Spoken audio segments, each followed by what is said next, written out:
our family. From the second we walked in the doors on launch Sunday, we knew that this was going to be our home. God has really challenged us this last year and gotten us to come out of our comfort zone, but has completely blessed us because of it. We've grown so much this last year, and we've made friendships that I know will last a lifetime. And we truly feel it's a privilege and honor to serve God at 3D Church.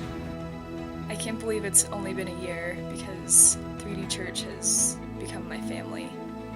I've never felt so supported in my dreams and my passions, or so challenged to actually pursue them. When I serve at 3D Church, I never feel alone in the vision and what I'm trying to accomplish because everybody gets it, and that's an amazing feeling. And I've just never felt so appreciated, not just for what I do, but really just for who I am, regardless of what I do, and that really means a lot. Me personally, 3D Church has given me the opportunity and my family the opportunity to really grow such wonderful relationships with people in our community, and we get to love on one another and be with one another each and every week and go through the trials and go through all of the hardships and the fun times and the great times, and just really build a strong community with each other. For me, 3D Church has been a blessing because it's helped me grow in my relationship with Christ. Just the connection that we have here as a church family and being able to reach out to our community.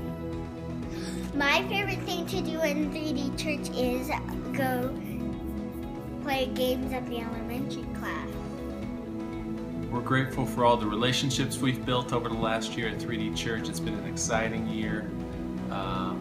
We're also grateful for the ability to serve and use our unique gifts to further the kingdom and achieve the vision that God's put before us. And we're looking forward to the we're looking forward to the future and being able to continue to serve and to continue to grow the kingdom through 3D. Hi, 3D Church! We just wanted to tell you guys how much we love you and how...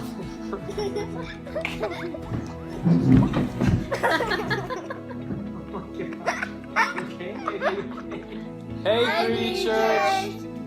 Hey, we just wanted to tell you guys how much we appreciate you and how thankful we are to be a part of such a great church, and we're just excited to see what God is going to do in the future. So thanks for letting us journey with you guys, and we'll see you soon. We love you guys. Bye. Bye, 3D Church! Hey, 3D Church, happy birthday! All right, well, we want to just one more time say welcome to 3D Church. I want to welcome all of our friends joining us online. Thank you for joining us on our first birthday. You're saying, why a birthday and not an anniversary? Because we believe the church is a living organism and it was born. Therefore, we gave birth exactly 1 year ago, and many of you were a part of that. I'll acknowledge that in a little bit, but I want to dive right in today. Let me ask you this. How do you enter a swimming pool? I've heard a lot of responses. How many of you are the big toe kind of people? You got to test the waters, make sure it's not too cold. How many of that category? And then you get your big toe in, it's like a little chilly, but you're thinking, I think I can trust my ankle in this stuff. So you get your ankle deep, and then I think my calves can handle it. And so you get your calf down in the water, and then you're thinking, my knees are going to be okay. And then you get in knee deep, and then you're thinking, I think my thighs can handle it. So you get in about up to your thighs, and then you're thinking, far enough, baby, because we ain't going any further with this deal. How many of you know what that's all about? That's one way to enter a body of water, a swimming pool or a lake. How many of you know there's a better way to get into that kind of stuff if you're uncertain? How many of you know it's called the cannonball? Now, I'm not going to try it here, but if there was water, that's the best way. So you sort of get a running head start, you know what I'm saying? And you get a little speed up, and then you tuck the knees, and then you just like, bam! And you just make waves like crazy. And as the waves are made, how many of you know that the water just sort of laps up. And if you're in a pool, it just sort of ripples up and then hits the sides and comes back. But if you're in a lake, it just ripples out and it just keeps on rippling. I believe that's a picture of how God intends us as His children, as His followers, to live our lives, to make ripples, if you will. And I believe that God would just say to all of us, He's saying, trust me. Trust me on this one. Jump to me, and we will make ripples together as you journey through life. In other words, what He really would want to communicate to all of us is live your life in such a way that you touch someone else's life, and they'll touch someone else's life, who in turn will touch someone else's life. And long after you're gone, the ripples will continue to be strong, and you'll continue to make waves. As God's sovereign or providential goodness would have it, I just received a few pictures this week, on Monday of this week, from a friend, and I wanted to show you a couple of images there. And then there's a text that followed, and it says, came across these gems today as I was looking through photos. What a weekend. Married and baptized on the same day. Thought you might enjoy. And then it said August of 07. I replied, thank you. These images brought a big smile to my face and tears to my eyes. And then I said, I'm so incredibly proud of the two of you and where you're at in your journey. I said, we miss you like crazy. Reply back, we miss you guys too. Hope everything is going well with the church and your family. The results from the positive impact you had on my life will forever, are you ready for this, ripple through everything I do. And that's what I strive to do for others as I live my life. Little did my friend Todd know that when he sent that text on Monday with those images, that weeks ago we were planning for today, and the big idea for today is to talk about the ripple effect. So obviously that had an impact on me at a number of different levels. But I believe that's God's plan for all of us, that we would live in such a way that our life is creating ripples, and that's happening here at 3D. We'll show you a video to demonstrate that in a minute, but before we do, I'd like to just, as we really celebrate our 1 year as a church, obviously we have so much to be grateful for, but I want to give you a little bit more of the backstory and the journey that really has brought us to where we are today. Just over 3 years ago, I resigned from a church that Julie and I had served in most of our married life. I was in business, went to college for business in a partnership, transitioned out of that to pursue what we call vocational ministry, because I am convinced that every person that knows Jesus is in full-time ministry. How many of you know that? 2 of you. That's really encouraging. Well, you need to spend more time with us. You'll get it. And so all I would say is the church that we were given leadership to was absolutely flourishing. Up and to the right in every category, 9 campuses across 4 states, things were going well. The church was flourishing, but Keith was not. And due to the church's generosity, Julie and I were able to take a much-needed sabbatical. And it was in the midst of that season of rest and restoration that the Holy Spirit clearly spoke to us about what He had for us for the second half of our lives. A number of options and opportunities presented themselves, and as inviting as some of them were, each time we would encounter another opportunity, the Holy Spirit would say, this isn't it. And some of them were incredibly promising and lucrative. So why do we jump back into the fray of church work? Well, I would just say that's a great question.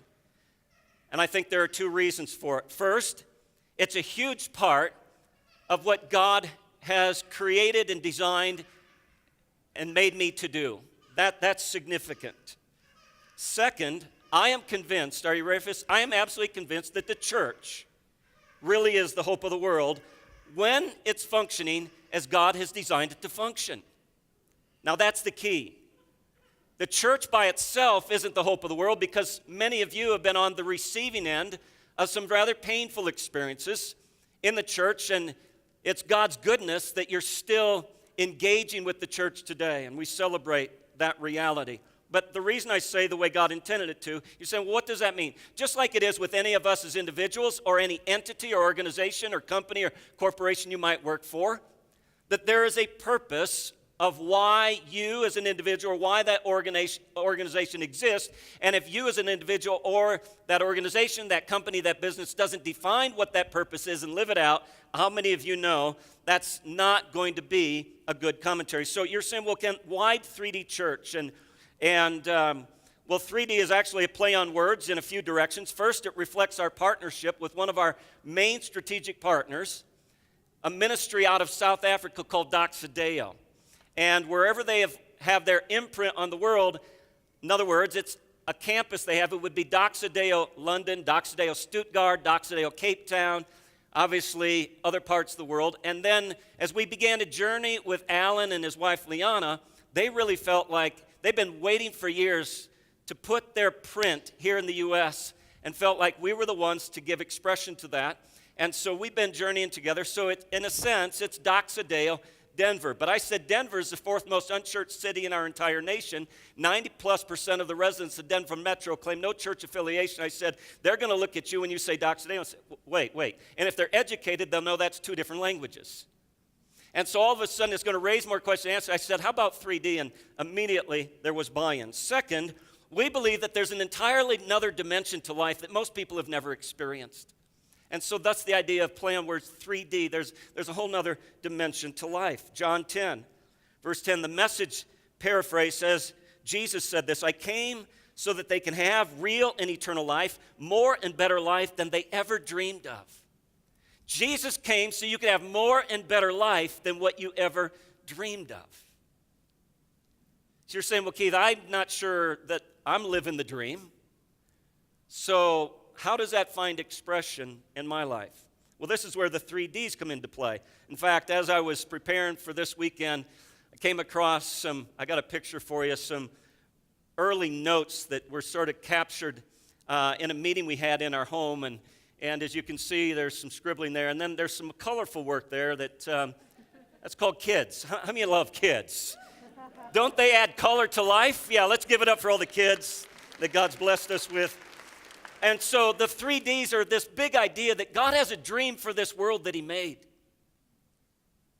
And it's to see his reign or his influence established in the life of every person and in every expression and sphere of society that exists on this planet. That's God's dream for this world. Then second, we understand that his dream is realized through his people, and he's invited us to be a part of his plan.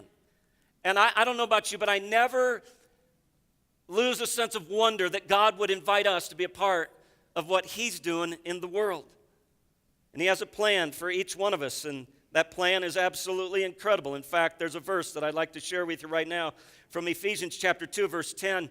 He says, look what God says about you. For we are God's masterpiece. One translation says we are God's workmanship. He has created us anew in Christ Jesus so we can do the good things that he planned for us long ago. There's so much that I could unpack from just this one verse. First of all, you need to understand that your life is not an accident. You're not a mistake. You're a miracle. You're saying, well, my parents really didn't, plan on me. They told me I was sort of an afterthought and all of that. And you know what? The bottom line is your parents may not have planned you, but God did. And he's got good things that he prepared in advance. You were planned by God, but he not only planned your life. This verse says that you are his workmanship. You're his masterpiece. That word masterpiece in the original language New Testament was written is Greek, and it's the poema. It's where we get our English word poem from. And here's the key. It's not just something that randomly came together, but it was something that was developed through great intentionality and forethought and engagement in a level that required an investment of time and energy. And so we understand that it speaks of great detail and, I can say, intelligent design.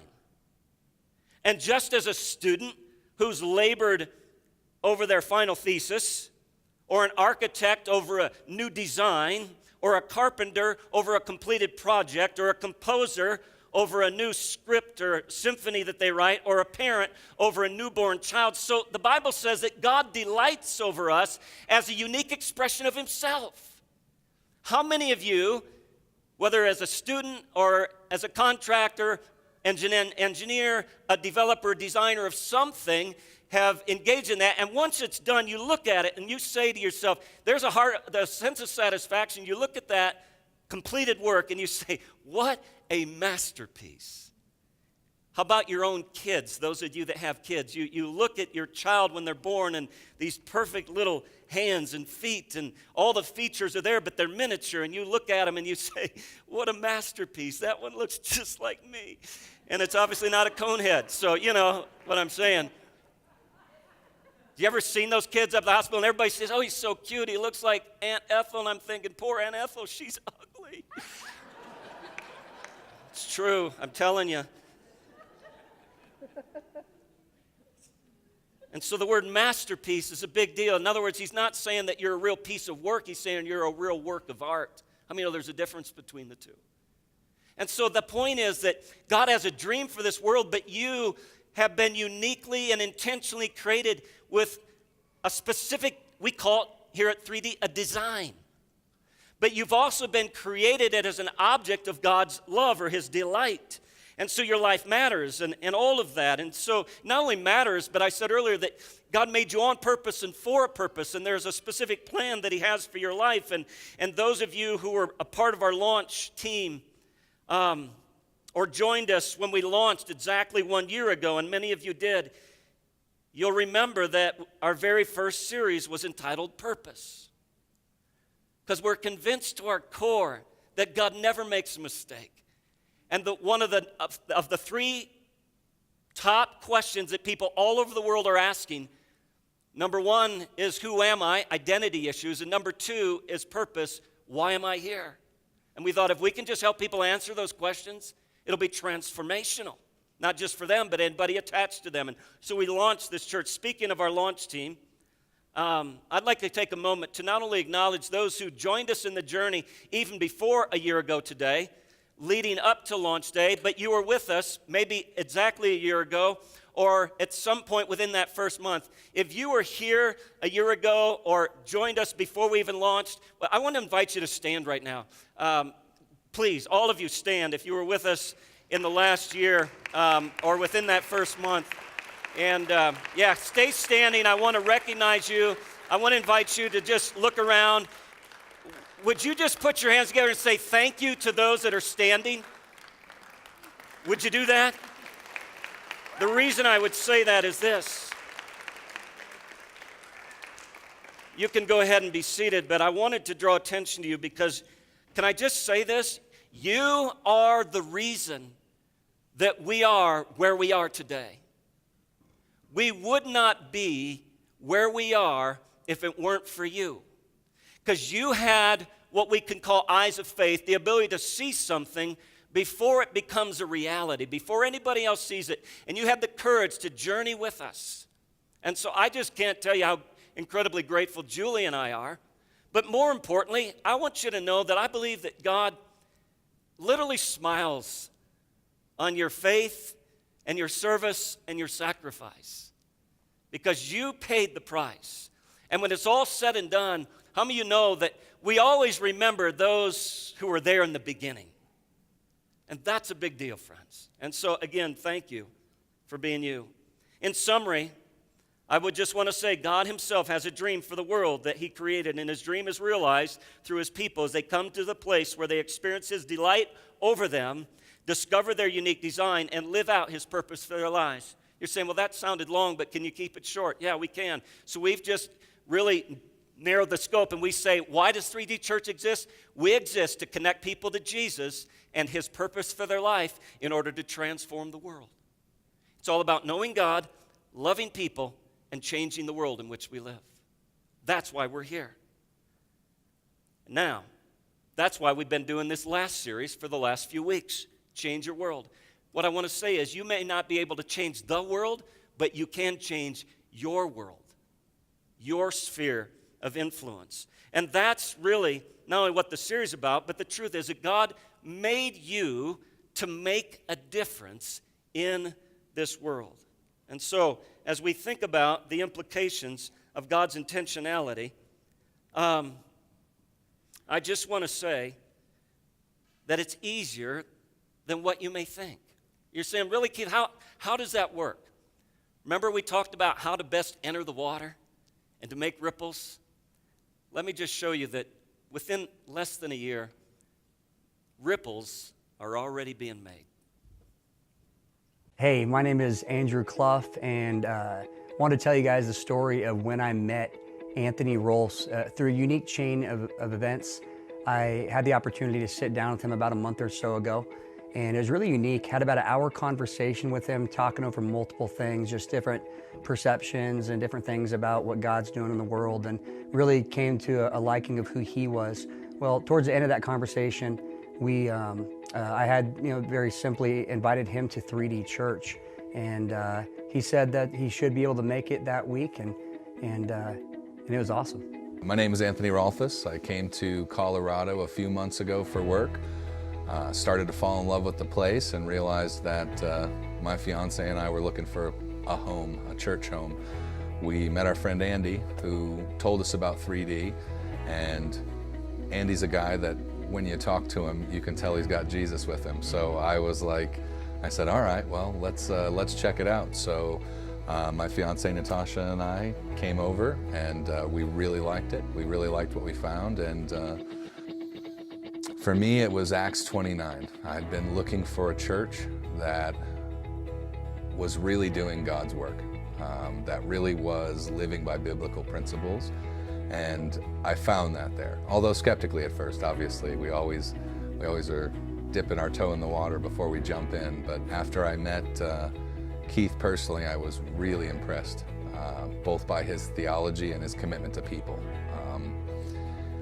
We then went to the Next Steps class, and that was fantastic, and really got to see the vision for the church. And that is ultimately what made us decide to move to Colorado and relocate and sell our house in St. Louis. The work here could have been temporary, but instead we said, you know what, this feels like home. We both have family nearby or groups of friends, and it was one of those things we said, this feels like the right fit. Well, anybody who knows me knows that I'm pretty much going to bring up Jesus in every conversation. And John Wood had the misfortune or fortune to be working for me. There was something real about him, and I could see that he was looking. And we talked, and he shared his story with me about his wife, who is currently pregnant, and their child, their soon-to-be child, had some medical complications, and his wife had to go into the hospital. And I just reached out to him and said, why don't you come to church with me on Sunday? This place it's really great. It's not too big, but the Spirit's there. He was open, I think would be the best way to say it. My name's John Wood. I'm married. My wife's name's Megan. We've been married for a couple years, been together for over 12. When I first heard about 3D, I was in the office working, and I heard Anthony speak of it in the office, and basically, he was thinking about going, and I wasn't sure. It was just kind of just heard him talking about it. It wasn't much of an invite, but I was like, well. And later I had asked him about it just out of curiosity, and just kind of went from there. The name kind of caught me off guard. I didn't know really how it was relatable to faith or anything like that, but now that I understand it and know what the name means, I definitely do. First time I walked through the doors at 3D, there was a sense of you were wanted there. You were welcome there. Everybody was very friendly and very nice, and when I walked in and sat down in the first service, I knew it was somewhere I needed to be. Definitely felt the presence of God there more so than I ever really have, and it's given me kind of a whole new sense of faith and what I'm looking for, and what I'm receiving from it is more. Eddie and Linda, I met them in a service, met them in the newcomers lunch, and they introduced themselves. And my wife, she's on bed rest with my second-born, so she's been in the hospital for about a month, and it has about a month to go. So it's been pretty strenuous, just mentally, physically, in every aspect. And Eddie and Linda, I talked with them about that, and they said they were going to go visit her, and I never would have expected that I would show up there that evening of the same day, and they were visiting her, and that was huge. It was like she has support, but not like a whole lot of support. I go see her, a few people go see her, but that's about it. And for just someone I just met that day to go and see my wife and show some interest was definitely a huge, huge thing for us.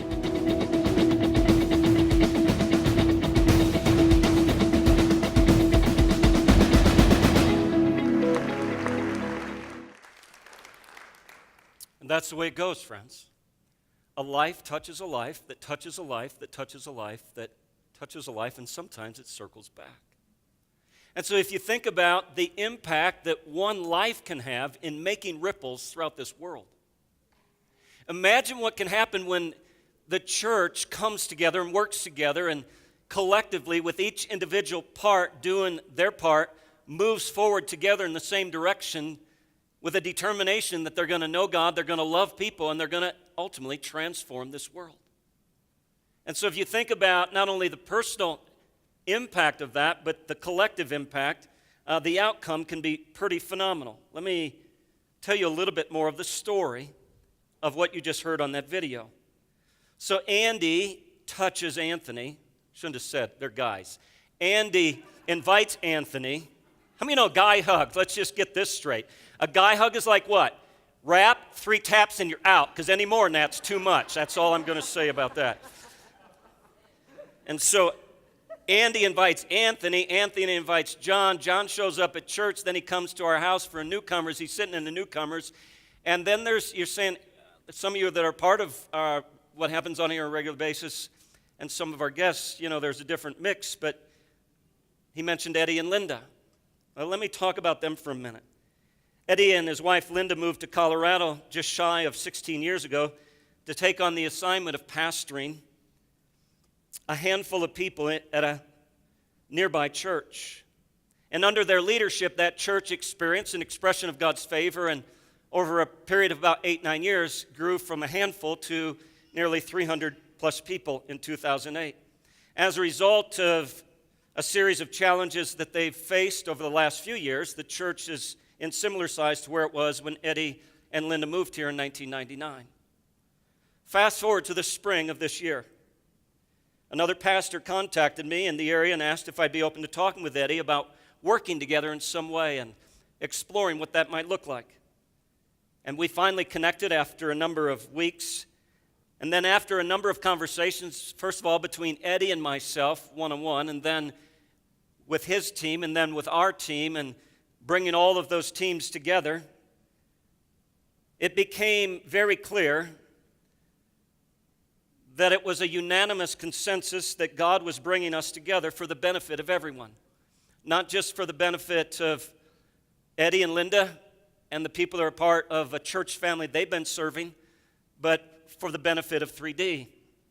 And not just for the benefit of the two churches, but more importantly, can I add, for the benefit of all the people and the communities that surround these respective expressions of God's family.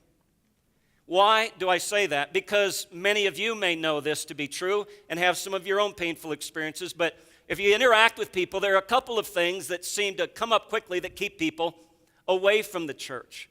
One is, the church, all they know is they're against this and they're against that and they're against this, and they're known more for what they're against than what they're for. We have determined at 3D we would reverse that and be known more for what we're for than what we're against. That's one reason. The second reason I think that people are kept at a distance oftentimes is they'll say, well, y'all can't even get along. You guys split over this and you split over that, and then you got a group over here and a group over there, and if you guys could just sort of get it together, we might have an interest in what you're talking about. And that's sort of what Jesus had in mind when he was here. It's in the Lord's Prayer. No, not in Matthew where he was teaching on the Sermon on the Mount. He wasn't praying there, he was teaching there. But in John 17 where Jesus actually prayed, which I believe is the Lord's Prayer, where Jesus prayed, and his prayer ended something like this. He said, "Oh, Father, that you would make them one, even as you and I are one, so that the world will know that they're my or your disciples by their love one for another." I think there's something that happens that goes beyond what we can even recognize in our natural minds when God's people come together and they choose to join forces as opposed to working separately. And all of a sudden it becomes an incredible voice of witness to a watching world that's saying, That's what I've always thought the church should look like. And it invites them in. And so we're on a journey to see that happen. I obviously submitted everything that I'm talking about with you to, if you're familiar with our governing structure, we have overseers, men and people that I'm in relationship with who are outside of our church family that we have relationship with for counsel, advice, and accountability. And they all have unanimously and enthusiastically agreed that this is something that God is clearly putting together. In fact, Alan Platt, when he was here just recently, was able to meet Eddie and Linda and then see what God was doing there, and he spoke for us that week, and then he said, this is so exciting to see what God's doing. And then on the heels of that, he actually met with our team, our champions, we call them, on Saturday night. And in the context of that meeting, he was just sort of pouring into us. But he said something that to me was radically powerful. And he said, this is no surprise to me, even though you're not even nearly a year old yet. But it's not a surprise, it's a confirmation. And he said, what I mean by that is when you stepped into this environment, you had a vision for the city when you started, and you knew that it would require partnering with those who are already here, but having more than one location where you give expression to the vision that God has. And so he said, it's a part of your DNA. He said, I just know that this is a part of God's plan because you know from the very beginning you'd have to go multi-site to see God give expression to all that he wanted to do in the city through the vision that he's given. So you're saying, well, okay, so where are we at? Well, we haven't signed any papers yet. We're currently in a journey. We're working with an attorney who's looking at all things legal, and we're on course to see everything formalized, hopefully before the first of the new year. You're saying, well, Keith, then what's the plan between now and then? Well, let me offer a little bit more backstory from 3D's world. We've been praying for God to provide office and mid-sized meeting space for classes, meetings, events, student ministries, all kinds of stuff, and then God begins to put this together. And so I'd like to step into a world of Ephesians 3:20 and 21, which for me, if I ever close out a service, is like a blessing, a doxology, if you're old church and understand those words.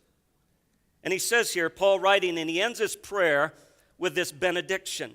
And he says, now to him who is able to do immeasurably more than all we could ever ask or imagine according to his power that's at work within us, to him be glory in the church. Did you catch that? God wants to receive glory in the church and in Christ Jesus throughout all generations, ripple effect throughout all generations, forever and forever. The church that Eddie and Linda have been pastoring, obviously as a church family over the years, have been entrusted with some property, and they sit in a building when they gather together, 17,000 square feet. That actually sits on 9.57 acres, and that all is paid for free and clear. And that's a part of what a massive expression, what they bring to the table. More importantly, or at least of equal importance, I believe, is what they bring to the table and who they are. And so I'm going to, at this time, invite Eddie and Linda and anybody that represents the expression of their church family to stand, if you would, please. We want to honor you at this time in this environment. If you would just stand. And so, yeah, would you guys just really say thank you to them? Yeah.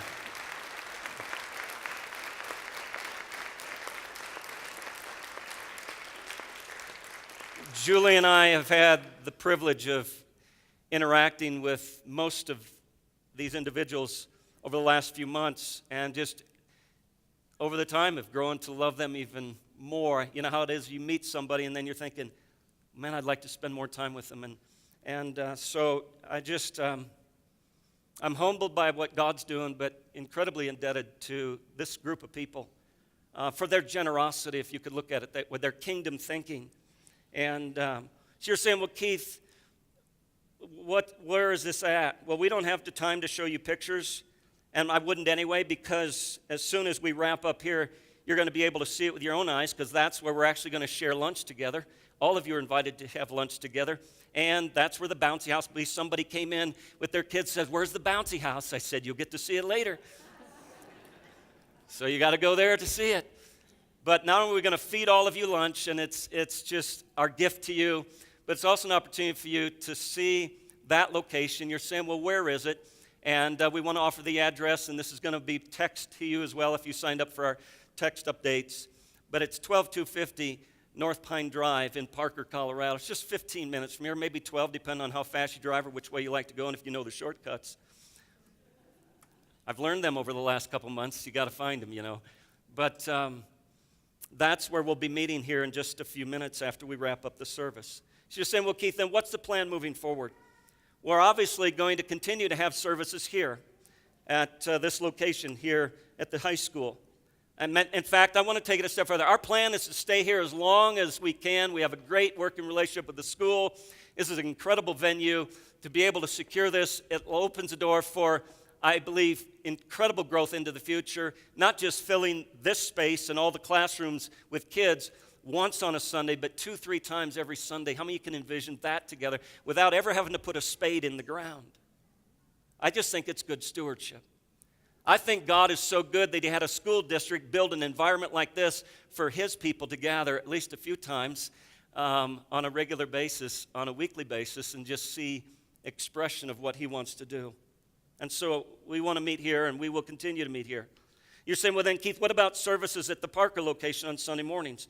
We're moving in that direction. We're heading there, but we have to grow into it. Once we have both the human and the financial resources to offer what we believe a full service should look like, but we believe people are looking for, then we will add Sunday services at that location as well. And then at that point, immediately be on Sunday mornings multi-site. So you're saying, well then, Keith, what happens at the location, the building in Parker until that time? Will it just sit empty? Absolutely not. In fact, we're already utilizing it nearly every day of the week. We've had numerous meetings there. We park our trailers there, which has been a great gift. We just finished up a series of Next Steps classes, of which many of those that stood just a moment ago, we recognize them from that part of the family on Monday nights. And in fact, we're starting our next series of Next Steps classes tomorrow evening, Monday night, there, 5:45. Free food, free childcare, our gift to you. But if you want to learn more about not only who we are, but more importantly who you are and your place in God's plan, I want to invite you to sign up. In fact, you can sign up on your connection card or online and be a part of the journey. So we're already using it. Our student ministries has used it the last few weeks. And our worship team has been rehearsing there on Thursday evenings. And then beginning this Thursday, so some of you don't know because you've been attending but haven't been maybe behind the scenes or looked under the hood a whole lot yet. We offer from 9 to 9:30 in this environment what we call a service for those who serve. And it's an abbreviated service of this service, so it's only 30 minutes versus 70 minutes. All of that to say we're going to move that to Thursday evenings. So after the worship team is done rehearsing, we'll then have a full 1-hour service on Thursday nights at the location in Parker. We're very excited about that. And the reason we will do that is 3 reasons. Number one, it's for serving those who are a part of our church family in Parker that for whatever reason maybe don't want to venture this direction on Sunday mornings on a regular basis. So a Thursday night in that location will continue. Second, it's for those who serve, as I already mentioned, and are regularly serving. We want to provide a full service for them. And third, it's also for some of you, or maybe you're here on Sunday, so it's for the friends that you have. As you know, if you live in Colorado, a lot of people like to find their way to the mountains on the weekends.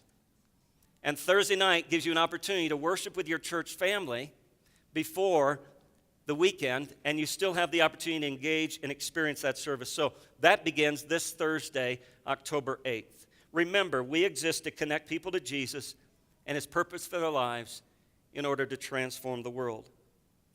I think I'd be remiss if I didn't provide an opportunity for all of you to experience that in some way before we transition to our time of celebration in another location. So, as the worship team comes, the question I would leave with all of you today is this: what is God saying to you? I understand this wasn't a typical weekend message. In fact, on that note, while the worship team comes, let me share with you an email I received just a few weeks ago from one of our life group leaders. Said, okay, Keith, so something completely unrelated. Just curious, your thoughts on the happenings in the world. Coincidences, some might say, blood moons, end of the Jewish year, unstable, uncertain economy, deal with Iran, Bethlehem Star this year, Russian presence in Syria and the Middle East, Supreme Court ruling, another mass murder. Dare I go on? They went on to say there's been a lot of discussion about biblical prophecy and current events, which is not an uncommon conversation, but it seems a lot is going on. I've been chatting with friends and family of whom I respect and spiritual mentors of sorts who don't necessarily have a conclusion on all these things, and went on to say a few more things. But here's what I wrote down. I said, people are looking for answers. What is going on in our world? Are Christians at risk? I would say, yeah. And so are people looking for answers? I think so, but I think you always have to ask, what's the question behind the question? I think people are looking for more than just answers. You're saying, well, Keith, what are they really after? They're looking, are you ready for this? For security in a very insecure world. And so next Sunday morning, we launch a brand new series called Adopted, Finding Security in an Insecure World, where we'll address those things in the context of a chapter from the Bible that I've wanted to do a series on for years, Romans chapter 8. So plug in and engage with us starting next week and see where that goes. Back to what I was saying. What is God saying to you? I'm confident that there's at least one person in this environment today that is yet to connect with Jesus personally and authentically. Or you've maybe done the church thing, like I did growing up, but you don't know Jesus. And I think today is your day.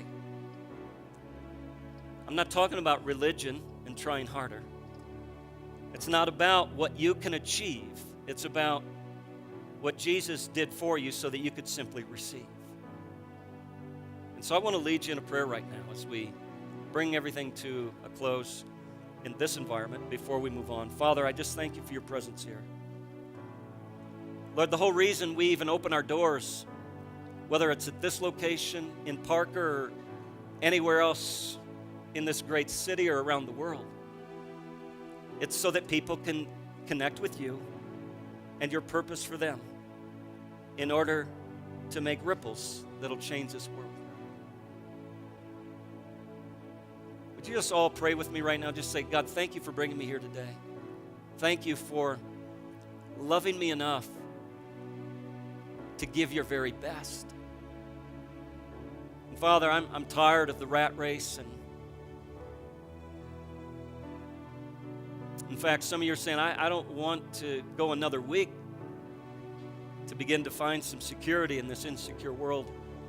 I would just say, let that security begin by removing any doubt of where you're at in your relationship with God and the implications that has for eternity. And just say, God, right now, the best I know how, I surrender my life to you.